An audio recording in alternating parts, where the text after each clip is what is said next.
মহাকাশের দখল নিয়ে প্রতিযোগিতা নতুন কিছু নয়। একসময় এই লড়াই ছিল শুধু যুক্তরাষ্ট্র আর সোভিয়েত ইউনিয়নের মধ্যে, কিন্তু এখন সেই প্রতিযোগিতার কেন্দ্রবিন্দুতে উঠে এসেছে একজন ব্যক্তি, ইলন মাস্ক।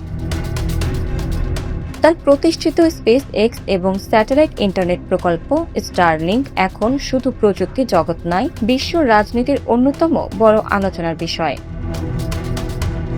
কারণ পৃথিবীর নিম্ন কক্ষপথে বর্তমানে সক্রিয় থাকা হাজার হাজার স্যাটেলাইটের বড় অংশই এখন স্টারলিংকের নিয়ন্ত্রণে। এত বড় বৈশ্বিক স্যাটেলাইট নেটওয়ার্ক ইতিহাসে আগে কখনো কোনো একক ব্যক্তি বা বেসরকারি প্রতিষ্ঠানের হাতে ছিল না। সাধারণ মানুষের কাছে স্টারলিংক হয়তো দ্রুতগতির ইন্টারনেট সেবা, কিন্তু বিশ্বের পরাশক্তিগুলোর কাছে এটি এখন এক নতুন ধরনের ভূরাজনৈতিক শক্তি। কারণ আধুনিক যুদ্ধ এখন শুধু ট্যাঙ্ক, মিসাইল বা যুদ্ধ বিমান দিয়ে পরিচালিত হয় না। যুদ্ধের সবচেয়ে গুরুত্বপূর্ণ অংশ হয়ে উঠেছে যোগাযোগ ব্যবস্থা, ড্রোন নিয়ন্ত্রণ, রিয়েল টাইম তথ্য আদান প্রদান এবং স্যাটেলাইট নেটওয়ার্ক। আর ঠিক এই জায়গাতেই স্টারলিংকের প্রভাব সবচেয়ে বেশি স্পষ্ট হয়েছে রাশিয়ান ইনভেশন অব ইউক্রেন চলাকালে। যুদ্ধের শুরুর দিকে রাশিয়ার সাইবার হামলায় ইউক্রেনের যোগাযোগ ব্যবস্থা মারাত্মকভাবে ক্ষতিগ্রস্ত হয়। তখন স্টারলিংকের টার্মিনাল ইউক্রেনীয় বাহিনীকে সচল রাখতে গুরুত্বপূর্ণ ভূমিকা রাখে। ড্রোন পরিচালনা, সামরিক যোগাযোগ, আর্টিলারি সমন্বয় সবকিছুতেই ব্যবহার হয় এই স্যাটেলাইট নেটওয়ার্ক। কিন্তু পরিস্থিতি নাটকীয় মোড় নেয় যখন ইউক্রেন কৃষ্ণ সাগরে রাশিয়ার নৌবহরের বিরুদ্ধে বড় ধরনের ড্রোন হামলার পরিকল্পনা করে। অভিযোগ ওঠে সেই সময় ইলন মাস্ক ব্যক্তিগত সিদ্ধান্তে ওই অঞ্চলে স্টারলিংকের সংযোগ সীমিত করে দেন। এর ফলে হামলাটি সফল হয়নি বলে বিভিন্ন আন্তর্জাতিক গণমাধ্যমে দাবি করা হয়। এই একটি ঘটনায় বিশ্ব রাজনীতিতে বড় প্রশ্ন তুলে দেয়, একজন বেসরকারি ব্যবসায়ী কি একটি যুদ্ধের গতিপথ প্রভাবিত করতে পারে?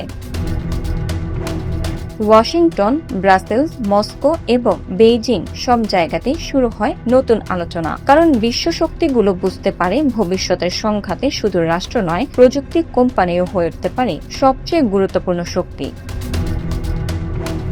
বিশেষ করে চীন এখন স্টারলিংককে জাতীয় নিরাপত্তার জন্য বড় হুমকি হিসেবে দেখছে। কারণ তাইওয়ানকে ঘিরে কোনো সামরিক উত্তেজনা তৈরি হলে স্টারলিংকের মতো স্যাটেলাইট নেটওয়ার্ক চীনের যোগাযোগ বিচ্ছিন্ন করার পরিকল্পনাকে ব্যর্থ করে দিতে পারে। এ কারণেই চীন নিজেদের বিকল্প স্যাটেলাইট নেটওয়ার্ক তৈরির কাজ দ্রুত এগিয়ে নিচ্ছে। একই পথে হাঁটছে রাশিয়াও। বিশেষজ্ঞরা বলছেন, এখন মহাকাশে শুরু হয়েছে নতুন ধরনের মেগা কনস্টেলেশন প্রতিযোগিতা, অর্থাৎ হাজার হাজার ছোট স্যাটেলাইট নিয়ে এমন নেটওয়ার্ক তৈরি করা যা পুরো পৃথিবীকে ঘিরে ফেলতে পারে। কারণ ভবিষ্যতের বিশ্বের তথ্য নিয়ন্ত্রণ মানে ক্ষমতা নিয়ন্ত্রণ।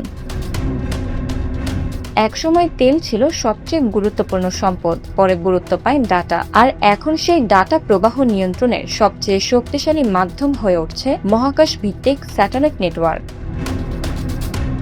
তাই বিশ্লেষকদের মতে ভবিষ্যতের যুদ্ধ শুধু স্থল বা আকাশ সমুদ্রে সীমাবদ্ধ থাকবে না। যুদ্ধের সবচেয়ে গুরুত্বপূর্ণ অংশ হবে মহাকাশে, আর সেই মহাকাশে বর্তমানে সবচেয়ে শক্তিশালী অবস্থানে রয়েছে স্টারলিংক। ফলে প্রশ্ন উঠছে, বিশ্বের যোগাযোগ ব্যবস্থার এত বড় নিয়ন্ত্রণ কি একজন ব্যক্তির হাতে থাকা উচিত? কারণ আজ যদি কোনো রাষ্ট্রের যোগাযোগ, সামরিক সমন্বয় কিংবা ইন্টারনেট ব্যবস্থা একটি বেসরকারি নেটওয়ার্কের উপর নির্ভরশীল হয়ে পড়ে, তাহলে ভবিষ্যতে সেই নির্ভরতা নতুন ধরনের বৈশ্বিক ক্ষমতার ভারসাম্য তৈরি করতে পারে। আর ঠিক সেই কারণে এখন স্টারলিংক শুধু একটি প্রযুক্তি প্রকল্প নয়, এটি হয়ে উঠেছে ভবিষ্যতের ভূরাজনীতি, মহাকাশ প্রতিযোগিতা এবং বৈশ্বিক ক্ষমতার নতুন প্রতীক। Bangla affairs news desk.